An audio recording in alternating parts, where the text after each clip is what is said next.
আওয়ামী লীগ আমলে তৈরি ৮টি স্থলবন্দর বাংলাদেশের কোনো কাজই আসছে না। এগুলো বন্ধের বিষয়ে খতিয়ে দেখা হচ্ছে।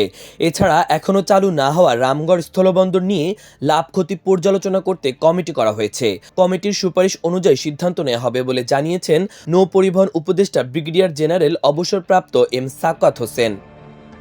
গতকাল বৃহস্পতিবার চট্টগ্রাম বন্দরের সার্ভিস জেটি পরিদর্শন শেষে তিনি আরও বলেন, বর্তমানে চট্টগ্রাম বন্দরের বে টার্মিনাল, লালদিয়া টার্মিনাল সহ বিভিন্ন প্রজেক্টে বিনিয়োগের জন্য আন্তর্জাতিক প্রতিষ্ঠানগুলো মুখিয়ে আছে। তবে দেশ ও শ্রমিকদের স্বার্থে যেটা ভালো হয়, সরকার সেই সিদ্ধান্ত নেবে।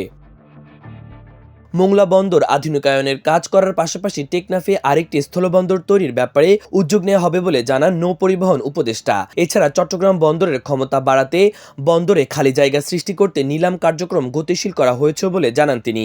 বন্দরের সবচেয়ে গুরুত্বপূর্ণ টার্মিনাল এনসিটি পরিচালনায় এটিএম পদ্ধতিতে টেন্ডার আহ্বান করার পরিকল্পনা ছিল সরকারের, কিন্তু সময়ের অভাবে তা বাস্তবায়ন করা যায়নি। তাই বন্দরের স্বার্থে আগামী 6 মাসের জন্য ডিপিএম পদ্ধতিতে আগের প্রতিষ্ঠানকে কাজ চালিয়ে যাওয়ার অনুমতি দেওয়া হয়েছে। এই সময় শেষ হওয়ার আগেই সরকার এই ব্যাপারে নীতিগত সিদ্ধান্ত নেবে বলেও জানান তিনি। মাহবুবুর রহমান ইমন, আমার দেশ।